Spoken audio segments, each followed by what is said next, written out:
water crisis.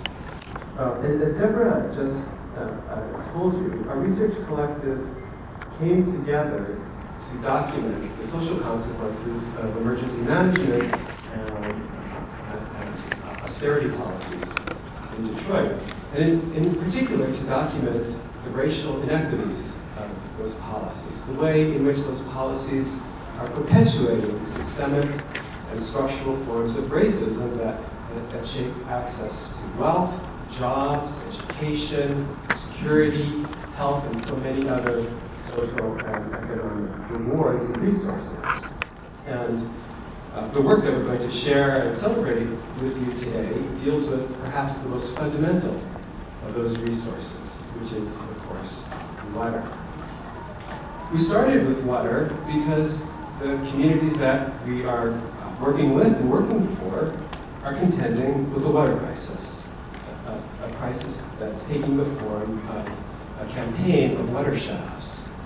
Now, as all of you know, the narrative of the DWSD and municipal officials is that water is shut off at homes where water bills are not being paid. Water shutoffs, for them, are not a crisis. They're a result of responsible business practices. But our research tells a different story. Our research shows that water bills in Detroit go unpaid not because customers are irresponsible, but because water is unaffordable. That's right. Our research shows that while the EPA recommends that people should pay no more than 2.5% of their income for access to water and sewers, many Detroiters are faced with bills from DWSD that amount to 10% of their income, or even more. And our research shows that water bills in Detroit have increased even as public assistance has been cut, even as unemployment levels in the city have rose, which is leading to water bills consuming ever more and more of greater shares of the income of precisely the most disadvantaged people and communities. That's right. In the city.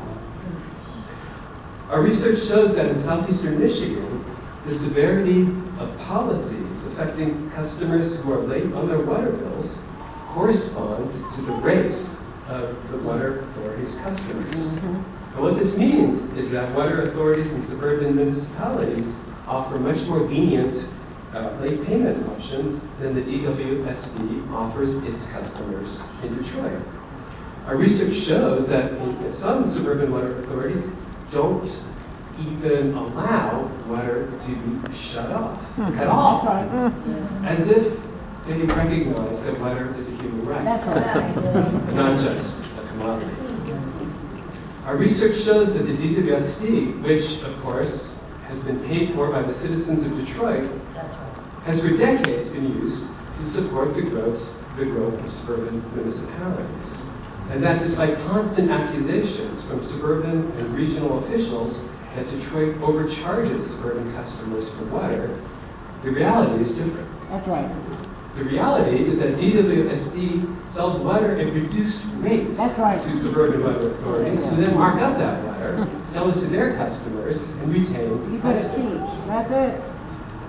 Our research shows that the regionalization of southeastern Michigan's water system is shifting control of the DWSD from Detroit to the suburbs. The suburbs that DWSD has ended up serving. Our research shows that suburban officials initially resisted regionalization because of what they call the delinquency of Detroit's water customers, and how DWSD responded to those concerns by accelerating water shutoffs, especially during emergency management, and how suburban counties then agreed to the Great Lakes Water Authority in the context of those accelerated water shutoffs.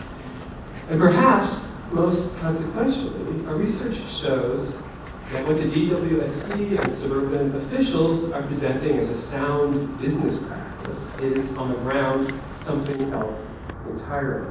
It's a practice that's displacing families, displacing communities for whom water bills are an unaffordable expense. Our research shows how the DWSD's program to put unpaid water bills on property taxes is contributing materially to the tax foreclosures that are taking homes away from the city's most disadvantaged residents.